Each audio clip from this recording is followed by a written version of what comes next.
इतनी ज्यादा सूझ गई है इस बार तो भाई। देखें, कुछ पाकिस्तानी तो बोल रहे हैं कि भाई 22 साल पहले ये जो गद्दर पहली मूवी थी वो बनी थी, लेकिन भाई 22 साल बाद पाकिस्तान को धमकी दी जा रही है कि पाकिस्तान का दामाद है, उसकी इज्जत करो वरना लाहौर ले जाएंगे। राइट, हमें ऐसी चीज पे गुस्सा आना चाहिए, मगर हमें गुस्सा नहीं आता है, हम हंसते हैं। ये बिल्कुल भी सही नहीं है। ये इस वजह से सही नहीं है कि अगर हमारी ही कंट्री को कोई और जो है कंट्री वो दिखाता है रॉन्ग वे में, तो हमें बहुत ज्यादा दुख होता है। उनकी फिल्में पाकिस्तान के बारे में बकवास करती हैं। उन्होंने आपकी एक फिल्म को वहां पर दाखिले की इजाजत नहीं दी हुई। आपका एक टेलीविजन चैनल वहां नहीं खुल सकता। हमने कभी भी ऐसा नहीं किया। We have been welcoming. हमने उनकी फिल्में भी अपने सिनेमाज में चलाई हैं।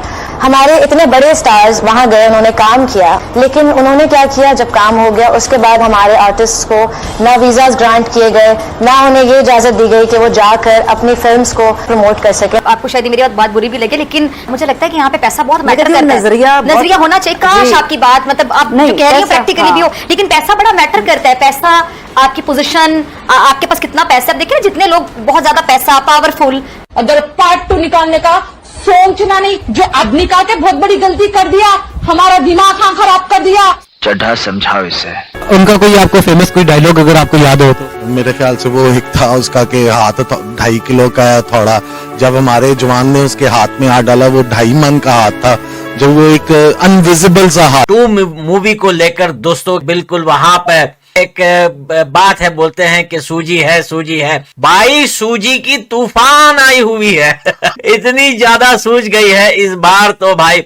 देखें, कुछ पाकिस्तानी तो बोल रहे हैं कि भाई 22 साल पहले ये जो गद्दर पहली मूवी थी वो बनी थी। यंग जनरेशन को पता ही नहीं है कि भाई पहले एक मूवी बनी थी तारा सिंह और सकीना, लेकिन भाई 22 साल बाद वापस वो मूवी रिटर्न होके आएगी एक बार फिर, जो है जख्मों पे नमक छिड़का जाएगा पाकिस्तान के। ये किसी ने सोचा नहीं था।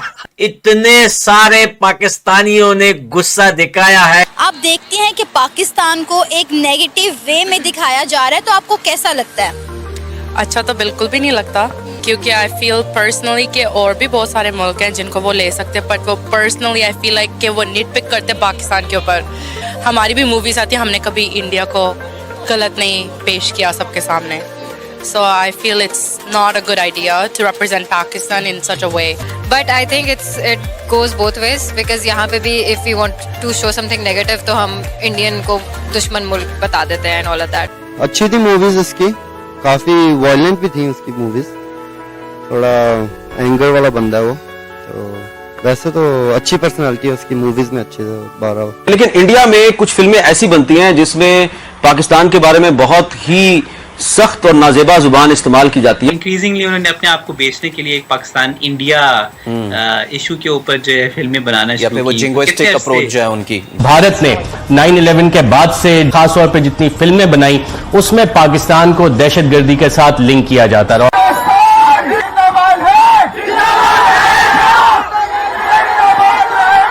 खासतौर पे जब मुंबई अटैक्स हुए बेतहाशा उन्होंने फिल्में बनाई और इंटरनेशनली पाकिस्तान का जो कल्चरल डोमेन में इमेज है उसको बतौर दहशतगर्द पेश करने की कोशिश की। और महविश हयात ने ये पहली दफा इंटरनेशनली चीजें पॉइंट आउट भी की कि जनाब ये वाली सारी चीजें हो रही हैं।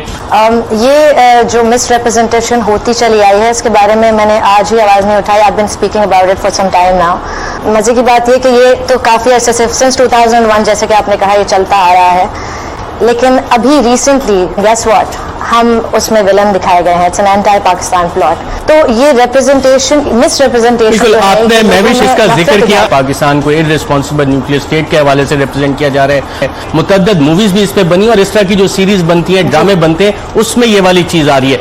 हम लोग क्या वाकई ऐसी कोई चीजें बनाते हैं या उसकी जरूरत नहीं है? देखिए, क्योंकि हम एज सेलिब्रिटी या अगर जो लोग स्पेशली इंटरनेशनल स्टार्स हैं, हम लोगों पे बहुत बड़ी जिम्मेदारी आयद होती है। हम आपस में नफरतें ना बिल्ड करें, इंस्टेड हमने कभी भी ऐसा नहीं किया। We have been welcoming. हमने उनकी फिल्में भी अपने सिनेमाज में चलाई हैं। हमारे इतने बड़े स्टार्स वहां गए, उन्होंने काम किया उनके इंडस्ट्री में, लेकिन उन्होंने क्या किया, जब काम हो गया उसके बाद हमारे आर्टिस्ट को ना वीजाज ग्रांट किए गए, ना उन्हें ये इजाजत दी गई कि वो जाकर अपनी फिल्म्स को प्रमोट कर सके।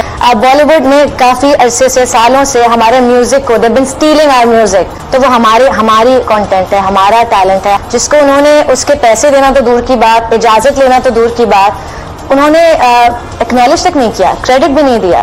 पाकिस्तान की हालत कुछ ऐसी हो गई कि 3 बड़े एयरपोर्ट्स पाकिस्तान को पड़ सकते हैं बेचने, कराची, इस्लामाबाद और लाहौर एयरपोर्ट्स आउटसोर्स किए जा सकते हैं, ऐसी खबर आ रही है। साथ में पाकिस्तान ने बार्टर सिस्टम पे भी बात की, मतलब डॉलर्स है नहीं तो हम बार्टर सिस्टम पे आपको चावल देंगे और आपसे तेल ले लेंगे। तीसरी एक खबर और है कि इनको IMF लोन देने से मना कर रहा है। इन तीनों पर बात करेंगे। मुक्तदिर खान साहब हमारे साथ, और बहुत बहुत स्वागत आपका हमारे शो में। सर, पहली चीज, ये पाकिस्तान अपने नेशनल एसेट्स यानी कि एयरपोर्ट्स भी बेचने जा रहा है फर्म्स को, तो इस पर क्या कहना आपका? तो ये जो एयरपोर्ट्स का स्टोरी है, that is I think directly connected to what happened with IMF ने इनको बेसिकली मना कर दिया। कहते हैं कि शहबाज शरीफ साहब ने 1 घंटा बात किया मैनेजिंग डायरेक्टर से IMF के, और 1 घंटे के कोशिश के बावजूद भी शी सेड नो। तो basically they are back to square one, और इनके पास कोई प्लान बी नहीं है।